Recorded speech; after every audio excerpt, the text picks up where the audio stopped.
Notícia que acabou de chegar, um ex-policial militar acusado de cometer crimes no Rio de Janeiro morreu durante um confronto com policiais na Bahia. Segundo a Secretaria de Segurança Pública do Estado, Adriano Magalhães da Nóbrega, que era foragido da Justiça do Rio, estava escondido na cidade baiana de Esplanada. Ainda de acordo com autoridades de segurança da Bahia, o ex-PM é suspeito de envolvimento na morte da vereadora Marielle Franco e do motorista Anderson Gomes. No momento da prisão, o ex-policial militar teria reagido com disparos e acabou sendo ferido. Adriano Magalhães da Nóbrega foi socorrido, mas não resistiu aos ferimentos. O que não foi falado na notícia é que ele não era apenas suspeito de ter matado a Marielle. É uma coisa, enfim, que não dá para esconder. É muito claro, tá, entendeu? Hoje o camarada que é acusado de matar a Marielle, aquela vereadora negra do Rio de Janeiro, está foragido. E a mãe e o irmão trabalhavam no gabinete do Flávio Bolsonaro na Assembleia. Esse Queiroz, que a revista Veja achou, esse Queiroz é aposentado, tem 10 mortes nas costas, aposentado da polícia do Rio de Janeiro, trabalhava no gabinete dele e movimentou mais de 20 milhões de reais, junto com o Flávio Bolsonaro, entre imóveis e transações de não sei de que e tal. Qual seria a relação entre o Queiroz e o Adriano da Nóbrega, o miliciano que foi morto hoje? A interceptação de mensagens trocadas por telefone ajudou nessa investigação. Os promotores afirmam que não há dúvidas de que Flávio Bolsonaro sabia da prática da rachadinha. Fabrício Queiroz não agiu sem o conhecimento de seus superiores hierárquicos. É o que o Ministério Público afirma. Os promotores dizem que o próprio Queiroz alegou em sua defesa que retinha os contra-cheques para prestar contas a terceiros sobre os salários recebidos pelos funcionários fantasmas e os percentuais retornados à organização criminosa. Em trocas de mensagens com uma das funcionárias do gabinete, Queiroz escreve: "Quando você puder, queria te encontrar para entregar seus contra-cheques. Você pode me informar o valor que foi depositado este mês para eu prestar contas?" O Ministério Público diz que ele conversava com Daniele Mendonça, ex-mulher de Adriano Nóbrega. Adriano é ex-capitão do BOPE e foi denunciado como líder de um grupo de milicianos e assassinos de aluguel, conhecido como Escritório do Crime. Segundo a investigação, no final de 2017, Fabrício Queiroz demonstrou preocupação com a manutenção de Daniele Mendonça como funcionária fantasma na Alerj, devido às eleições de 2018, e o receio de que o aumento da exposição do deputado estadual Flávio Bolsonaro levasse a imprensa a descobrir a nomeação da esposa do miliciano em seu gabinete.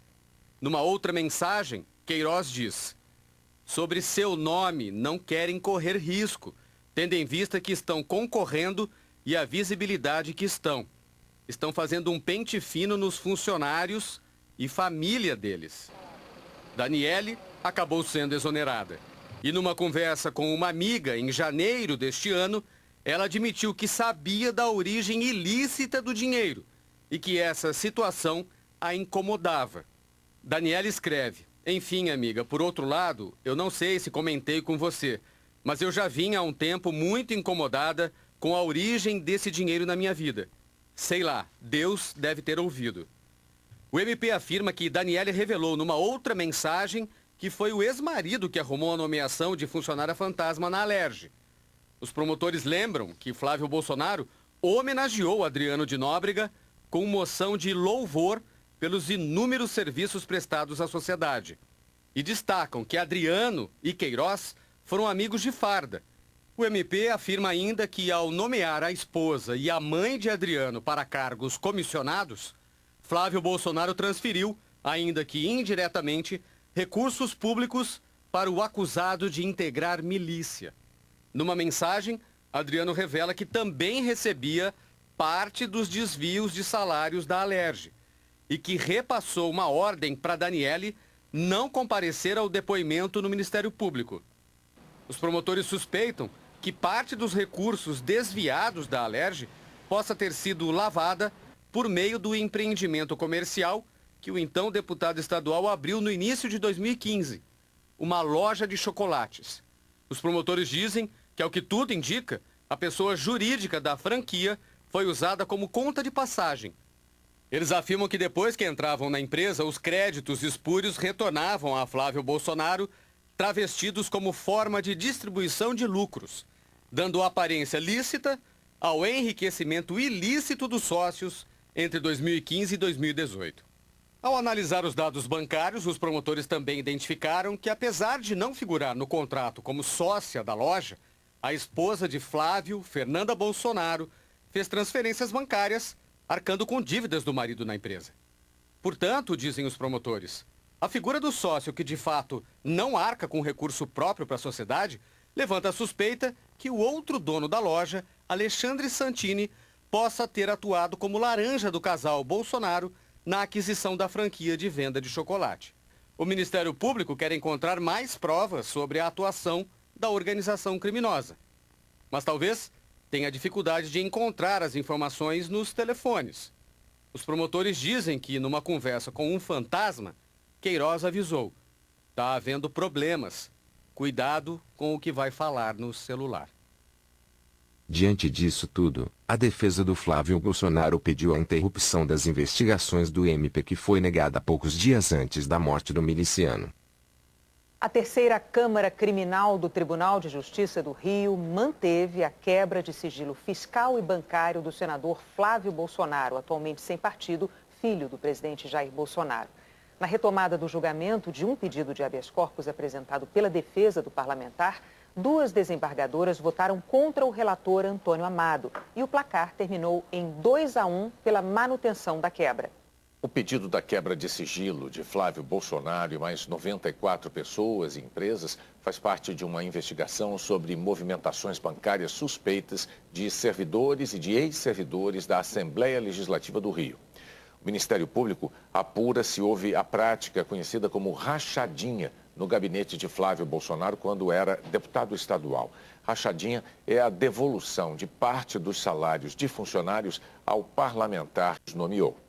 A defesa do senador afirmou que não pode se manifestar sobre a sessão de hoje porque o processo tramita em segredo de justiça, mas disse que rechaça de forma veemente as acusações levianas que, segundo a defesa, têm apenas o objetivo de atingir a imagem e a reputação de Flávio Bolsonaro. Jair Bolsonaro deu entrevistas dizendo que não tem nada a ver com isso e que só estão investigando o filho para atingi-lo eleitoralmente. Vejamos. Querem me atingir? Venha para cima de mim. Eu não pode vir para cima de mim. Querem quebrar meu sigilo? Eu sei que tem que ter um fato, mas eu abro meu sigilo. Não vão me pegar. Agora, grandes setores da mídia, a qual vocês integram, não estão satisfeitos com o meu governo, que é um governo de austeridade, é um governo de responsabilidade com o dinheiro público. É um governo que não vai mentir, que não vai aceitar negociações, não vai aceitar conchavos para atender interesse de quem quer que seja. E ponto final. Do jeito que fala, parece até que é o dono da verdade e que cumpre o que fala. Mas, primeiro, o Queiroz é amigo dele há 40 anos. Até hoje não explicou os cheques recebidos pela esposa, Michele, e ainda empregou a filha do Queiroz como funcionária fantasma. E o debate político, por essa mistura de ignorância, com interdição ideológica, ódios, paixões, moralismo, de goela. Não é? Porque o discurso moral, agora apropriado por uma direita que atavicamente é pilantra e corrupta. O Bolsonaro é o homem da mamata, do carguinho e da roubalheira. Não se preocupe que eu não estou caluniando ninguém. Não estou caluniando ninguém. Eu conheço o Bolsonaro, ninguém é obrigado a conhecê-lo como eu. Fui colega dele, no mesmo corredor, assim, era o gabinete dele ali e eu aqui. Todo mundo sabia que o Bolsonaro tinha 6 funcionários fantasmas, que assinavam os recibos sem trabalhar, e ele pegava o dinheiro e botava no bolso. O Queiroz, que vocês vão ouvir muito falar ainda, não foi cria do Flávio Bolsonaro. O Queiroz trabalhava com o Bolsonaro quando o Flávio Bolsonaro estava nos Coelhos. A filha do Queiroz era uma das 6 funcionárias fantasmas. Era personal trainer no Rio de Janeiro, com 100% do horário ocupado, treinando pessoas. É bom a gente nunca esquecer, a mulher do Bolsonaro, Sua Excelência a primeira-dama do Brasil, tem dinheiro do Queiroz na conta dela. O Bolsonaro disse e nunca mostrou um documento sequer, nem uma TED, nem um DOC, muito menos um contrato, que isso era um empréstimo que ele tinha feito por Queiroz e que o Queiroz pagou não para ele, mas para a mulher dele. Nunca isso foi demonstrado. Evidentemente que nós que estamos na vida pública somos vilipendiados, insultados, caluniados, injuriados todo dia. A gente não pode ter medo disso, faz parte de uma democracia em construção, maus costumes ainda são, infelizmente, uma coisa muito comum. Mas quando a gente não deve, a gente não teme. Eu, por exemplo, acho que nenhum político ou mandatário ou ocupante de cargo público deveria ter direito a sigilo bancário e fiscal. Eu acho. Eu, por exemplo, não tenho. Qualquer um que quiser conhecer, para mim, zero problema. Agora, eu não ocupo nenhum cargo público. Do que está com medo o senhor Jair Bolsonaro? Por que não se faz a devassa e a explicação e amanhã ele mostra que foi inocente, cobra as indenizações devidas por quem tenha eventualmente levantado. Mas não é, que ele é culpado até o gogó. A filha do ex-assessor do deputado estadual do Rio de Janeiro, Flávio Bolsonaro, do PSL, trabalhava como personal trainer no Rio de Janeiro, no mesmo período em que era assessora do presidente eleito Jair Bolsonaro. O COAF, Conselho de Controle das Atividades Financeiras, identificou movimentações atípicas na conta do pai dela, Fabrício de Queiroz. A reportagem é da Flávia Alvarenga. O nome de Natália Melo de Queiroz aparece no relatório do COAF, o Conselho de Controle de Atividades Financeiras. Natália trabalhou como assessora na Assembleia Legislativa do Rio de Janeiro e também na Câmara dos Deputados, no gabinete do presidente eleito Jair Bolsonaro. Ela é filha de um ex-assessor de Flávio Bolsonaro, deputado estadual e senador eleito. Hoje, o jornal Folha de São Paulo mostra que Natália trabalhava como personal trainer ao mesmo tempo em que era assessora. A informação também foi dada pelo site O Antagonista. Segundo o jornal Folha de São Paulo, em 2007, aos 18 anos, Natália começou a atuar na vice-liderança do PP, então sigla de Flávio, onde ficou até fevereiro de 2011. De agosto do mesmo ano até dezembro de 2016, esteve lotada no gabinete do deputado estadual Flávio Bolsonaro. De acordo com a Folha de São Paulo, em sua descrição numa rede social, Natália identifica-se como educadora física e certificada em eletroestimulação.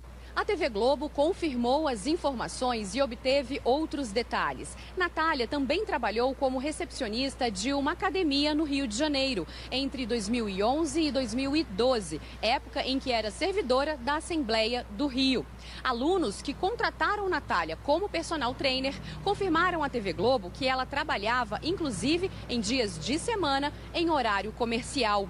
O cargo dela na Câmara dos Deputados prevê 40 horas semanais no gabinete, aqui em Brasília ou no Rio de Janeiro.